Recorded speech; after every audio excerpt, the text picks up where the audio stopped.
Imagine for a moment, we live in a world where everyone and every company knows about their transformative purpose. And together, we are creating a better world than how we found it. Good day and welcome to the Transformative Purpose podcast. Today, we build community to inspire. My special guest today is Ashley Dudarenok, who is passionate about digital marketing and know everything about marketing in China.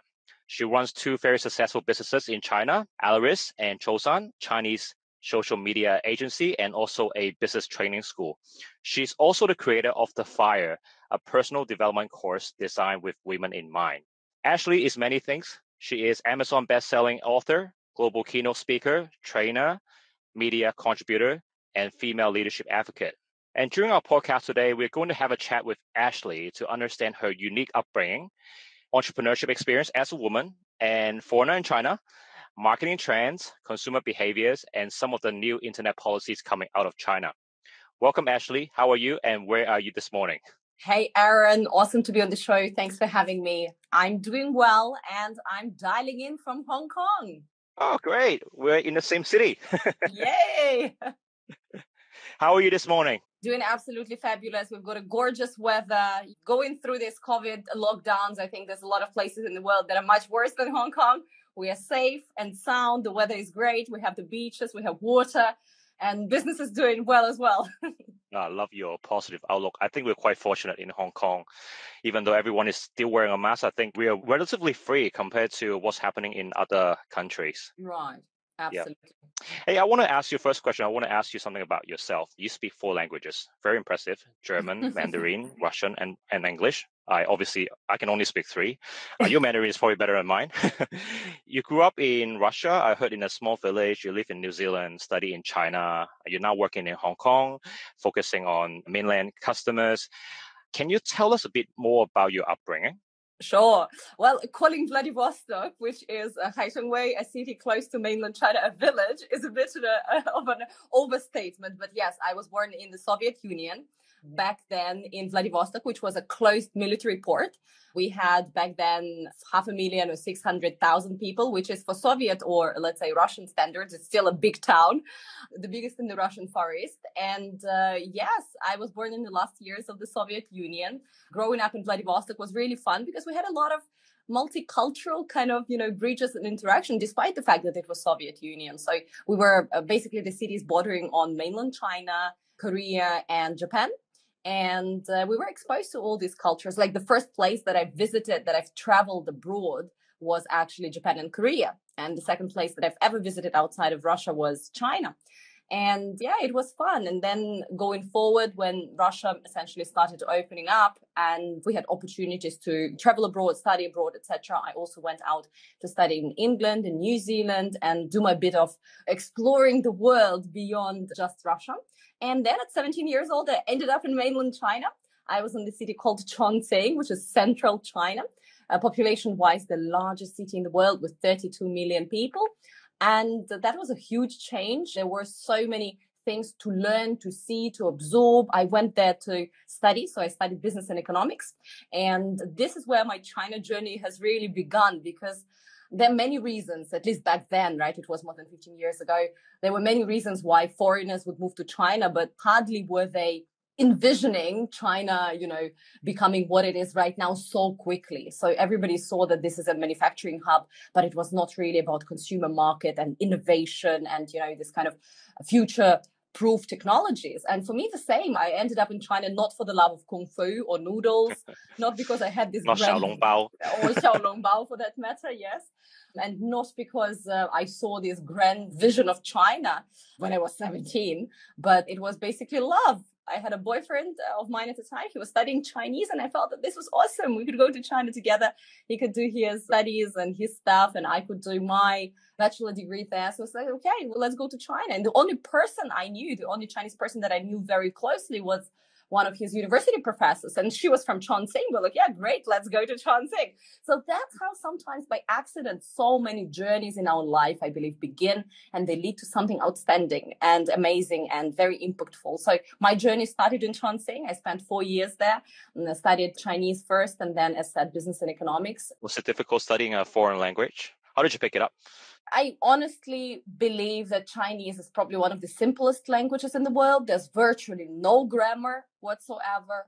You need to grasp a bit of the, pronunciation because it's a tonal language, but it's also, there's many other tonal languages in the world. So I don't think it's difficult. I think it's different, and you need to know why. So for me, when I came to China, as said, I had to study language first for the first 1 year, because to do university degree in economics, you need to pass a 汉语水平考试, which is like HSK. Basically, it's like IELTS, English language course, right? And for me, I had very clear goal.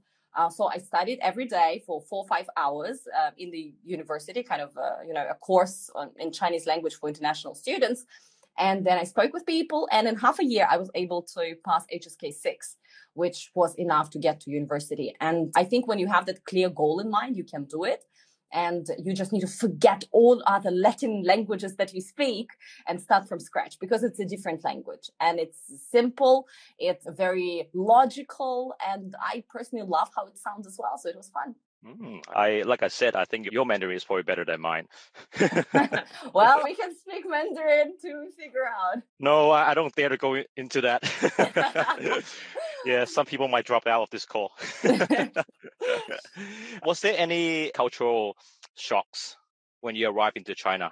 Well, absolutely. Well, I would say that the biggest thing was, it's really difficult for a young person like myself. Back then, I was 17 years old, to go into a completely different environment and just absorb and respect and, be part of it instantly. Because when I think it's human nature, right? When we see something very different from us, we start judging. So for the first half year, to be honest, of my time in China, I was judging everything. And again, I would like to remind you that it was 15 years ago, and it was not a sexy city like Shanghai or Beijing. It was Chongqing, right?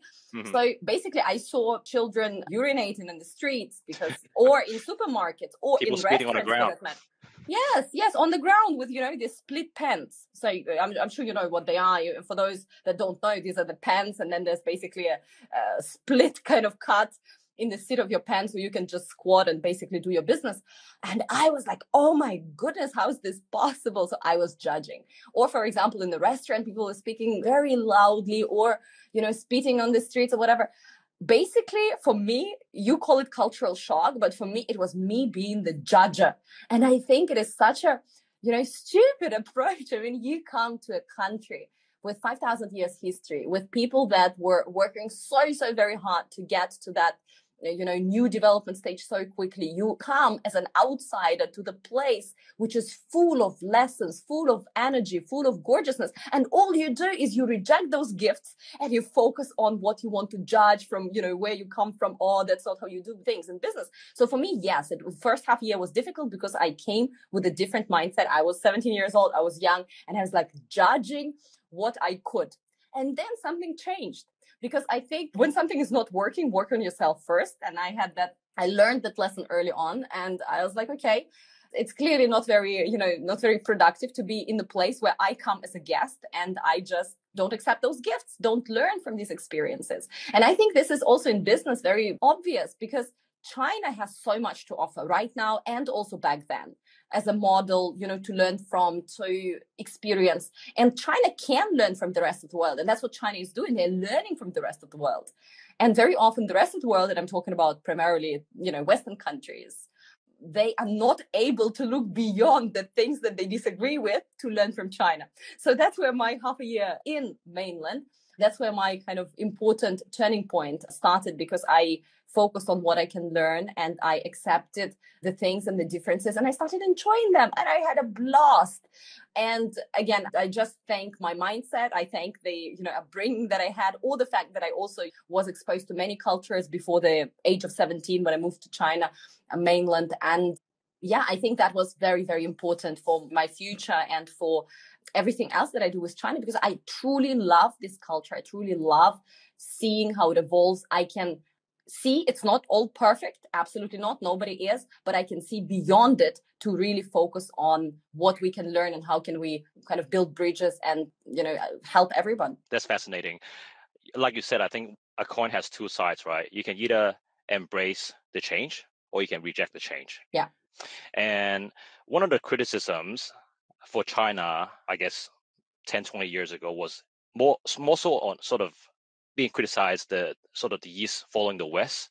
But I think with the recent successful example of TikTok, China is actually leading, is coming ahead. Absolutely. And we're going to see more and more of that because innovation in China is built on let's take the working model and let's make it better. And that's what a lot of, Western companies out there judge as, they're copycatting and then they are just improving. And none of these companies have a competitive advantage if they bring it outside of mainland China. So that was the narrative for a very, very long time, saying that Chinese are not innovative and they cannot think outside of the box. They take a working model, make it slightly different, put a different logo on, launch it in the market. And the market is so protected. So no Facebook, no Google can work there.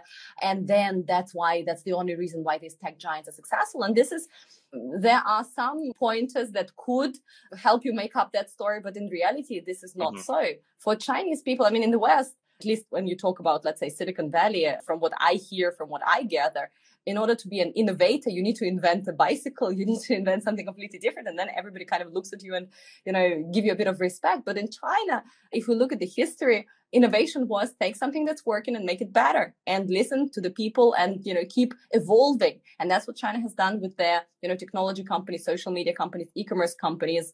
And ByteDance is a great example of that because it's something very different. It's something very relatable to young people. And it's something that has truly done a great job going outside of China and saying, hey guys, we can also do that and we can be successful outside of our home market. And they are showing amazing results. And there will be more and more companies like that. Of course, with the current, let's say, geopolitical climate, it's difficult for some companies to truly just go out and do business and expand and bring their technology because there's a lot of anxiety, there's a lot of, fear, there's a lot of also, I would say, narrative, right? State media narrative that goes out. This power struggle between the West and the East.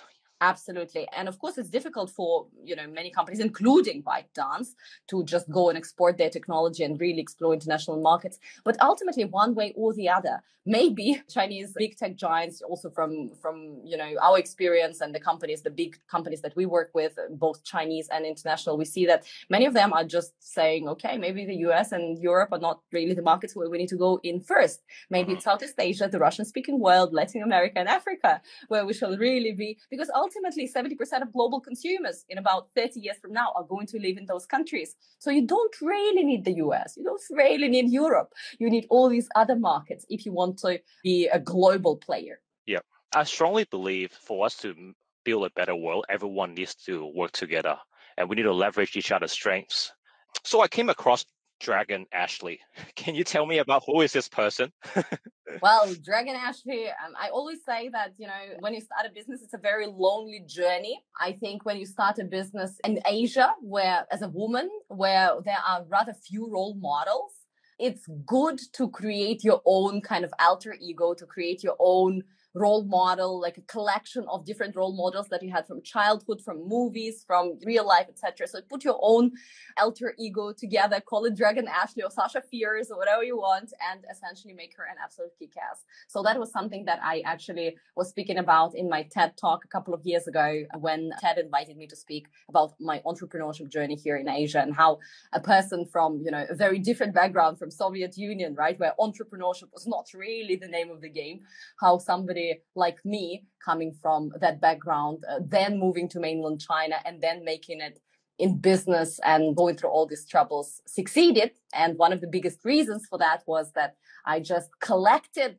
all these lessons from China, from Chinese shoe sellers, as I always say, and women that were running the show and were absolute hustlers, and also from Soviet background, because in Soviet Union, because of the ideology and also practical necessity, the country empowered women. So I think that's what everybody needs to have. Get your role models together. I should make a Dragon Aaron someday. Dragon Aaron sounds like you're from one of the triads. I would be very careful there. So for the viewers on the podcast, if you don't have a role model, it's good to reimagine one and call it whatever you want. I had a look at your LinkedIn. You completed a few courses with Tony Robbins, renowned motivational speaker. What was that like and why did you do it? Well, as I said a bit earlier, psychology is everything. And one thing that people need to understand when they start a business is that your business will never outperform the psychology of its founder. So if something is not working in your business, I don't know, sales are not happening, or product delivery, or you just don't see a grand vision, something is not working out. Work on yourself first. And your psychology, your mindset, the way you think is most of that success. And of course, the other part of that success is people that you surround yourself with, because people can either empower or dispower you. And if they empower you, you also can expand your mindset and essentially act with even more kind of not force, but also power, enjoyment, and energy. So yes, I actually had a mentor back in the day. It was maybe 6 years ago. I had a mentor who was a business mentor, and he came in to set up some of the systems in my small company back then. And he was absolutely awesome. I love him so much, Mush Pinjwani. And he was a big fan of Tony Robbins. So I've never heard about Tony Robbins before. And he said, you know what, Ashley, like there is one guy and I absolutely love him, da, da, da, da, da, da, da. So I was like, okay, well, let me watch a Netflix documentary about him. And there was this documentary called I'm Not Your Guru. I watched it and I hated it. I was like, okay, this is some weird guy. Like clearly he is a guru. Clearly there's some sort of sect or a cult. Lord knows what's going on. So I didn't really like it and I never gave it another thought. So that was, 5-6 years ago. And then I was working with another person who is a success psychologist. So back then our business won a really big account. So we had a really big company that we worked with, one of China's biggest companies, and everything had to change. So the way I manage the team, the way I look at processes. So this person, she's a certified, obviously, psychologist, and she works with people that suddenly reach a big level of success. For example, if you are on a talent show and suddenly you win America's Got Talent and you've got all this media attention and you've got all this popularity coming, very quickly, or you are an elite athlete and also you win gold medal and suddenly you need to, sponsor, and Nike sponsors you, etc. So basically she works with people like that. And we had a few sessions with her because of the fact that the business was becoming more successful and I had to change my mindset and change the way I do things. And she said, okay, Ashley, I'm actually going to be flying to, Singapore. Let's meet there and I'm going to bring you over to an event. I said, yeah, sure. So we met in Singapore and it was a Tony Robbins event. I was terrified because there were 12,000 people. I thought it was virtually a cult gathering. But then when Tony showed up, it was amazing. He is, I feel, a phenomenal human being. And essentially after that, within 9 months, I participated in all 6 or 7 of his programs. I flew around the world from Fiji to Las Vegas to Australia, you name it. I've basically been through all of his programs. And I think that when you learn from someone, you first of all get a mentor. Something's not working in your business, get a mentor, get a success psychologist as well. And also if you, for example, I was also in the speaking business, etc., learn from the best. And in that motivation, also happy, clappy psychology, Tony Robbins is the best. He's giving you so much energy, so many tools that you can use later on. So I would say also pick somebody to learn from and just do it. There's a lot of wisdom with what you just said. And I really like the fact that you mentioned when something is going well or when something is not going the way you like, always start within yourself. I think a common behavior that we observe for a lot of businesses is when performance is not great, they become reactive, they panic, and they start chasing goals, they start chasing businesses, they start harassing people. Yeah. What is the entrepreneurship environment like for women and foreigners in China versus Hong Kong, New Zealand, and Russia? I think in China in general, there's tons of opportunities in mainland and in Hong Kong and in basically this part of the world. It's the whole of Asia is full of opportunities. But of course, right now, the consumer market in China mainland is the biggest, and working with this market is extremely rewarding. I personally never felt the need to, specifically distinguish whether it's women entrepreneur or, is it more difficult or less difficult. When I came into this industry, and I'm in the marketing industry, so I've got one agency and I also have one, as you mentioned, a training and consulting company that focuses on marketing and technology, etc. So when I came to this industry, you would have thought there's a lot of women because marketing, HR are probably roles in a big organization that are usually held by women. But in our industry, most of the agency owners, especially back then, it was 10 years ago, were men. And I never really gave it a second thought before some of them would virtually say, for example, I had a business meeting with somebody and we were showing them one of the tools that we built. And then they said, and who is behind the business? I said, well, I'm the owner, I'm the founder. And he looks at his partner and says, well, look at this, a chick built it. And I was like, okay, this is a bit weird. Wow. They did not say that, right? That's the exact word. Yeah, he said, he looks at his partner and says, yeah, hey, a chick built it. Yeah. And I'm in the room, like I'm on the video call. I was like, this is a bit weird. So I come from a background where, as I said, Soviet Union empowered women. So I never gave it a thought. I thought I could be anything and there was no difference whether it's, male entrepreneur or female entrepreneur. Mainland China also has phenomenal showcases of that. More women are running small and medium-sized businesses in China than men. And very often, dragon moms and women very often in China are running the show, and they're very good with money. They know how to name the price and get the price. I mean, they're very strong, full of motivation coming from there. My business was starting out from Hong Kong, even though we focused on the mainland China market. And in Hong Kong, I would say maybe there's a bit of the, British legacy, or I do not know what it is, but that's the only place where I started kind of hearing people talking about, for example, I would publish a LinkedIn post and then somebody would say, great legs under my LinkedIn post. And I was like, why is it relevant? Why are we publishing that on LinkedIn? This is not the point. So I started hearing people raise and talk about, women in business are struggling more than men.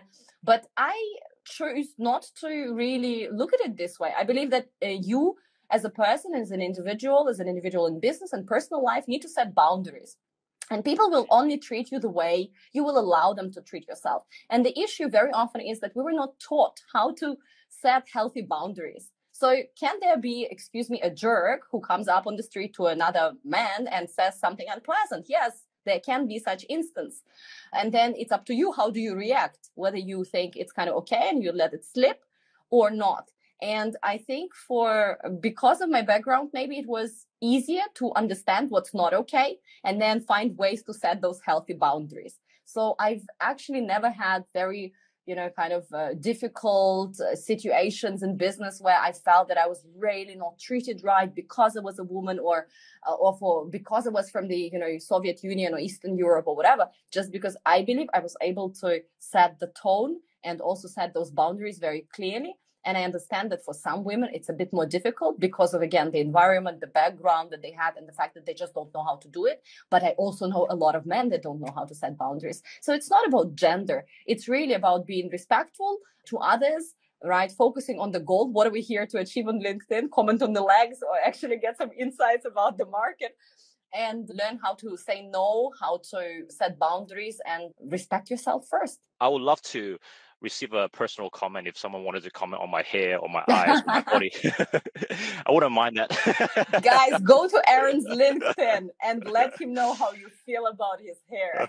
Jokes aside, I spoke to a gentleman who specializes in LGBT a couple of weeks ago on this podcast.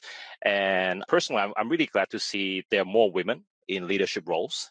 And not just women in leadership, but there are a lot of other topics like LGBT, for example, agenda that are really coming to light. People are paying attention to this important agenda. And for a lot of people, these issues are actually quite common in many families. We just don't talk about it. It's just more taboo in the Asian community. That is true. That is true. Culture shapes a lot of things. Family shapes a lot of things. And that's the beauty of a person turning 18. After you are 18, you are your own woman or your own man. And that's where you can start working on some of those disempowering beliefs, limiting beliefs, the things that, that are difficult for you to marry the external world's expectations as of being part of culture or a family and your own kind of inner state. And that's where you need to, also work on yourself to gain the confidence to say things as they are, to make your own choices, and of course, to also set healthy boundaries. And I believe with more and more people doing that, you can change the way family looks at it. You can change the way the culture looks at it. But most importantly, you should not be trying to change somebody else. Just be your own man or woman and have fun and stand for who you are and love yourself, because you cannot give what you don't have. So start with that self-respect and self-love, etc. And we are changing those cultures. Conversations are extremely important. Role models are extremely important. And then people taking action is also extremely important. I'm all up for it. I'm sure with the work that you do and the achievements, a lot of people look to you as their role model. Now, we've been talking a lot about your upbringing, stories, about your personal life. I think we should turn our focus to business and also your specialty, your domain on digital marketing in China. Absolutely. Consumer behaviors in China. So I just want to pick your brain on this one. You've published several successful books. I follow your daily updates about what's happening in China. You post very interesting viral marketing videos about China and how different brands are communicating their purpose and their products and services to their audience. What are some of the trends that you're seeing with the Chinese consumer behaviors that other people should know? Have you seen any changes sort of pre and post pandemic? It's a huge question, and I would like to start by giving a quick disclaimer. Whatever top 10 trends that people are announcing about China are by default, not really representing the market, because mainland China, 1.4 billion people, the north and the south are completely different. The higher tier cities, lower tier cities are completely different. The attitudes, the desires, the trends, right? The things that satisfy those desires by age, by, as I said, location, by aspiration is completely different. So there are definitely some of the buzzwords that we're using to describe what's generally happening, how is the market moving.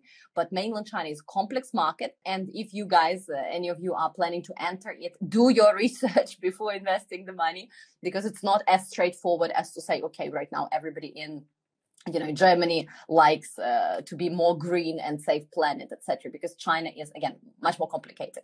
But to say that, nonetheless, we have a lot of trends, and we also, of course, have observed in the past 1.5 years huge shifts in consumer behavior and values as well.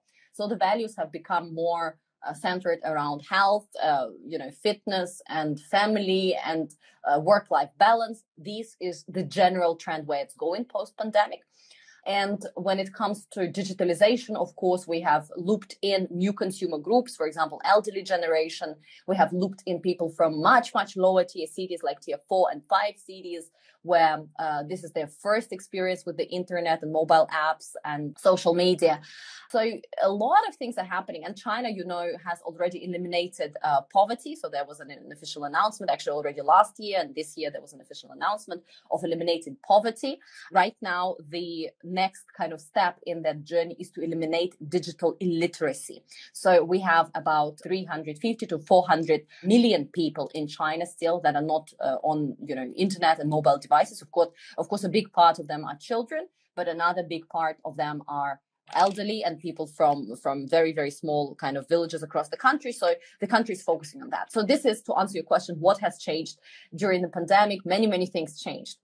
Now, in terms of trends, we have, of course, all the usual suspects. For example, like the pet economy, where people love pets. But this is, again, a part of a more global trend. And China is just manifested in a way that, for example, a colleague of mine that recently relocated to our Shenzhen office, she got herself not one, but 2 cats.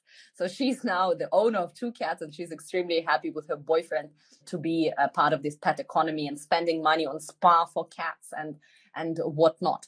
Then there is a big economy on financial and investment. So young people right now, even if they have 1 RMB, they choose to invest it. And when people meet for coffee, they actually talk about investments and how to better grow their wealth. So this is a big, big kind of trending thing. We have ACG economy, which is anime, comics, and games.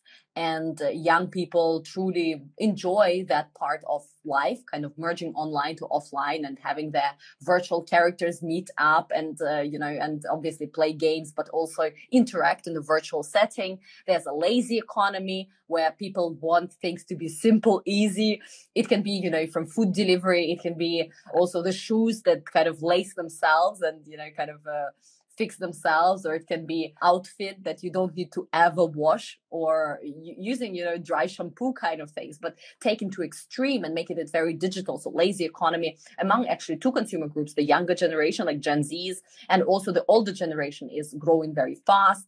As I mentioned, fitness economy is big because everybody is kind of looking at how to become fitter and better. But in this respect, we need to also know that a lot of people in China claim that they go in for sports, but then they just take picture for Weibo, and that's where it ends. About 200 million people, in fact, are falling into that category of kind of pretend fitness fans.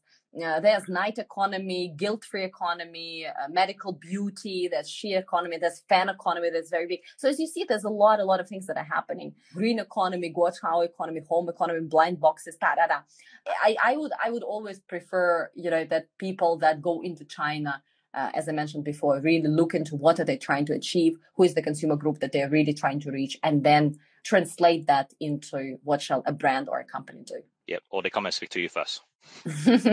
Or that. I want to ask you about digital marketing versus offline marketing. Do you think offline marketing is still relevant? Or should people still be thinking about having integrated marketing plan, sort of with the O2O marketing approach, or should people be allocating more budget towards digital marketing now? Well, digital marketing budget allocation is growing around the world, and mobile leading in that, increase and rise year by year. Nevertheless, integrated marketing is the name of the game, just like integrated commerce. Nobody cares whether you sell, through e-commerce or you sell offline. For a consumer, they want to get a merged experience. Right? We call it OMO, online merging offline. And that goes in the retail space. It goes in the marketing space. It goes into communication or customer service space. So you just need to be able to bring virtual and physical together. So that is why right now in China, we have a lot of pop-up stores. Brand, for example, if you're a luxury tableware brand and you only have a store in, let's say, Shanghai, you cannot be all across China, but you have customers all across China. And yes, you can have a very strong digital presence and your Tmall pages are up and beautiful and all that. But what a brand like this would typically do right now is to go out to places like Chongqing, Chengdu, Urumqi, etc. And they would actually open pop-up stores that would be open for 1 or 2 weeks to show people that, first of all, yes, I'm here, check out, you can feel and touch the product. And then if you want to buy after today, if you want to tell your friends, you can also go online and do that. So online and offline, basically it's all part of one reality in today's world. So with China, China is, like you said, is a very complicated market. So there's up to what is it 5 tier in China now? You talked about the 4 and 5 tiers. There are different marketing platforms. There used to be, I guess, KOL used to be big. I think then shift to KOC. The live streaming market is still growing, and now I've seen some examples where you put up on LinkedIn where people are just using AR and VR technologies and they're putting ads up in front of the competitors. So what are some of the considerations for companies who wish to focus in China? You need to clearly understand that China is developing with China speed. So it really depends on where is your company in China right now. Like, are we just planning to enter? Do we have a concrete plan to enter? Have we already entered and are doing kind of mediocre well? Or have we entered long time ago and we are doing phenomenally well? So which stage of China entry are you at? And then you need to do different things. If you are just figuring out whether or not China is the opportunity, do the research and focus on the things like, okay, China is developing with a certain speed. There are tons of competitors, both domestic and global. And how do we figure out what is our defendable niche and defendable position and defendable category? Most of the times, international brands, fortunately or unfortunately right now, do not have and cannot identify that defendable market position. And when you cannot identify it, you go to the next stage saying, okay, I commit to China market. And I say that, yes, I want to do it. And right now I need to adjust my offering, adjust my product and make it fit and make it defendable in the market.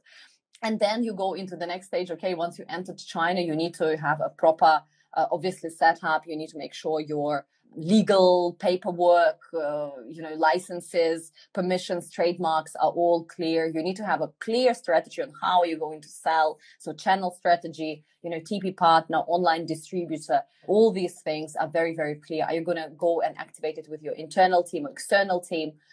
These are important considerations to have. And of course, then doing launch event and investing money in China. By the way, if you're just entering, this year, you are going to lose money for at least 18 months. So those dreams of, China being the biggest market in the world, and all the Chinese are sitting there and waiting for my product to be brought into, either through Tmall Global or through Tmall or through any other channel, are just not realistic. Nobody is waiting for you. There's enough offering by other international and, of course, domestic brands as well. And you need to really work very, very, very hard to get those eyeballs and get those, dollars coming in. And once you establish yourself as a brand in China, everything is branded search. So people do not look for a cup. People look for a Wedgwood cup. People don't look for the shoes. They look for Nike shoes, etc. So it's all branded search. And that is why establishing that brand, making sure that people know you, recognize you, and can search you and know how are you different is extremely, extremely important. It's much more important than what we have in the rest of the world. And yes, if you are already an established company, what you shall be really doing is, and that's what a lot of multinationals are doing right now, working with the trends. As you saw, there's so many trends. There is, of course, these were just the ones I announced are more like just consumption scenario trends, but there's a lot of trends on the technology side. For example, we have group buying, we have community retail, we have private pools, we have the way people, purchase and the way their journey has transformed. So what you need to do as a big company, you need to stay on top of these changes and understand which of them are just trends that are going to pass, which of these are important for us to act on, how to see the dots and connect the dots and really not miss out, because local domestic brands are moving extremely fast. Sometimes they are right, most of the times. Sometimes they are wrong, but they are moving fast. They have speed, they have energy as their advantage. As a multinational company, even with very empowered local team, you're usually much, much slower. So having that in mind, you just need to be even more involved in what's happening and how do we essentially adjust our product offering, our packaging, our digital communication strategy, our sales channels, etc.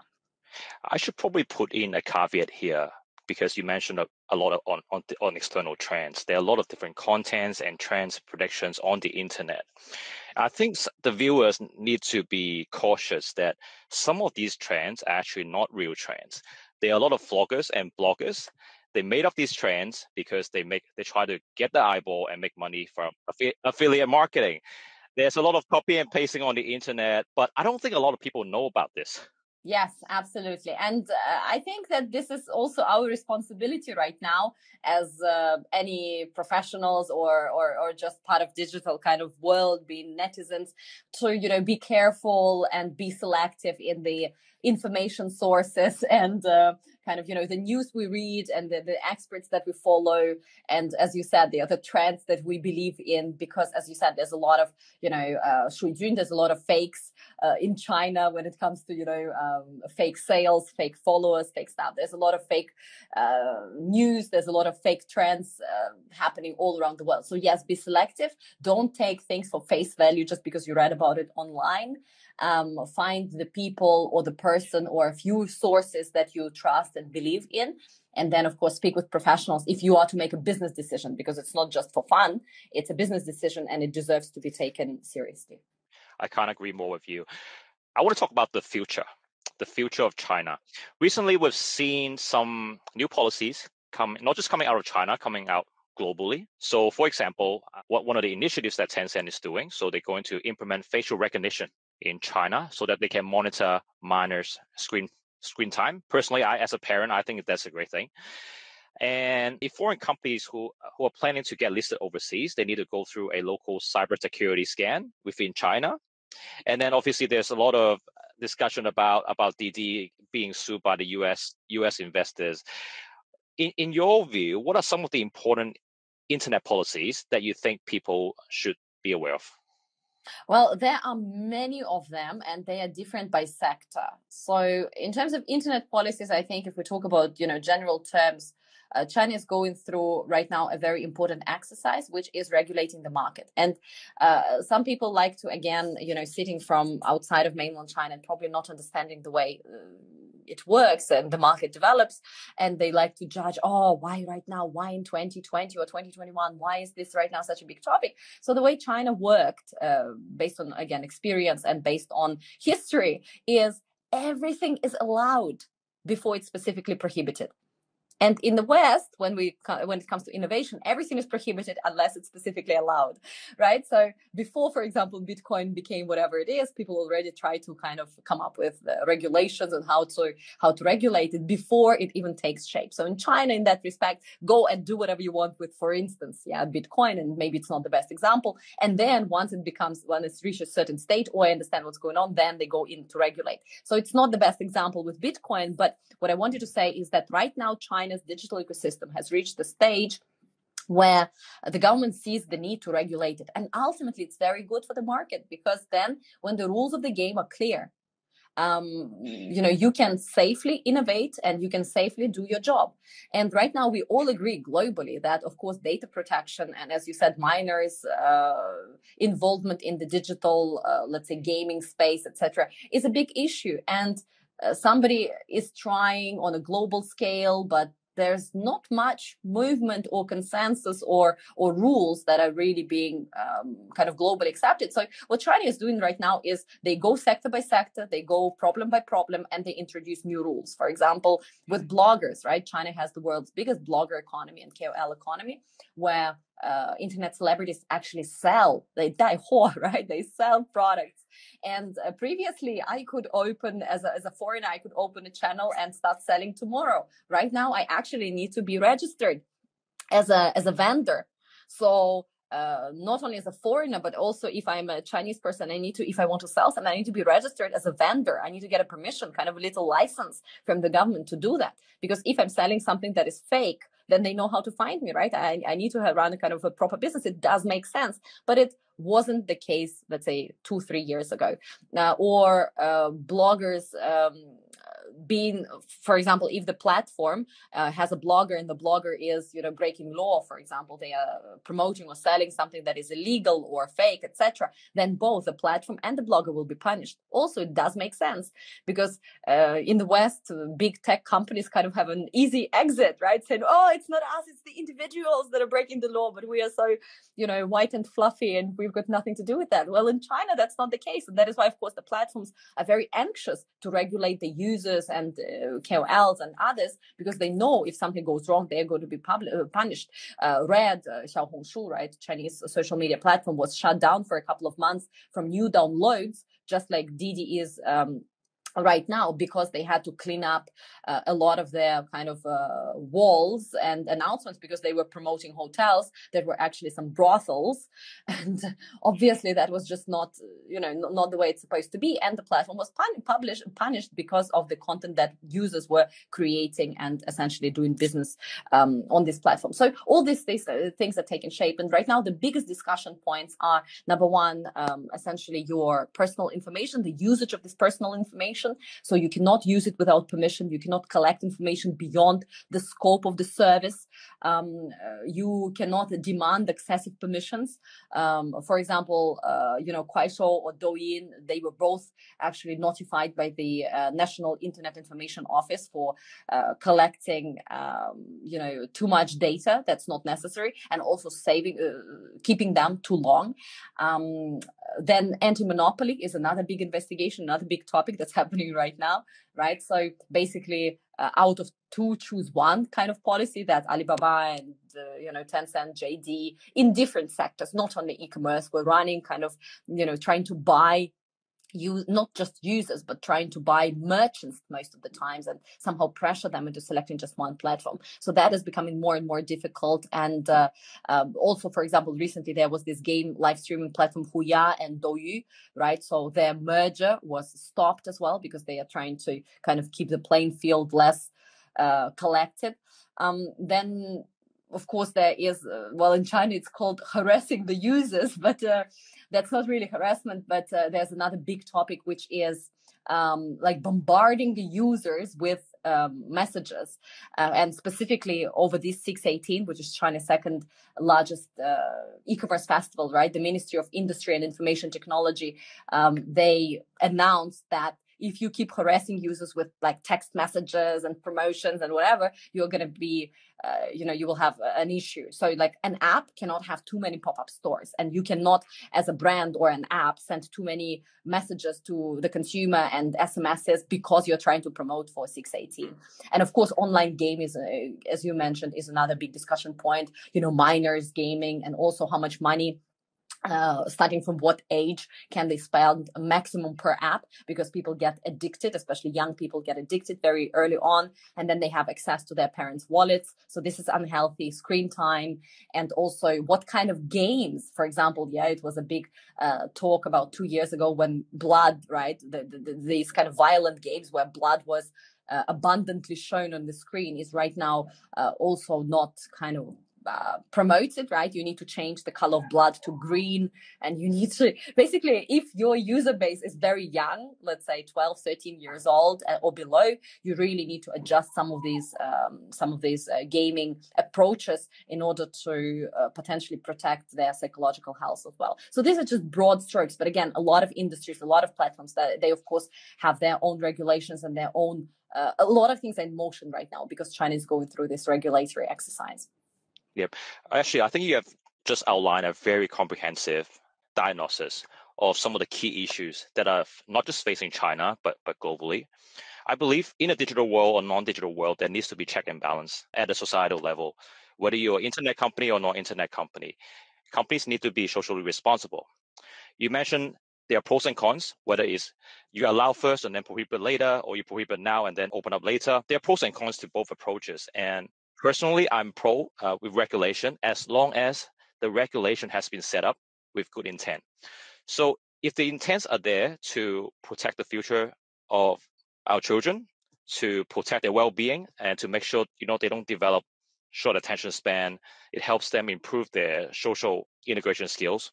Why not? If, like you said, if the policy is about making sure that the sellers on these internet platforms are credible, and the products and services that they represent are doing exactly what they should be, I think there should be regulation. And if the regulation is about making sure that the contents we see on the internet are real and they're not fake and they're not spreading fear, I think these regulations we should also support. And if, like you said, if these regulations are there to protect our privacy, our personal information, not being abused by other companies, again, I think the regulation should be there. Yeah. Yeah. Thank you so much again, Ashley. We have spoken for a very long time. You have given a lot of insights, not just about doing marketing in China, but consumer behaviors and where do you think the world is going to go. Where can people find you? LinkedIn is probably the easiest place to find me, under Ashley Dudarenok, and my DMs are open. So send me a hello message and we're going to chat. Thank you very much for making time for this podcast. And it was my great pleasure to speak with you this morning. Absolutely. Thank you so much, Aaron. It was a great pleasure. Thank you for listening to Transformative Purpose. In each episode, we talk to inspirational people who are making our world better. Make sure to like, rate, and review. We hope you've gotten some useful and practical information from the show, and we'll be back soon. But in the meantime, if you have questions or feedback, you can reach out at aaronpeng.co.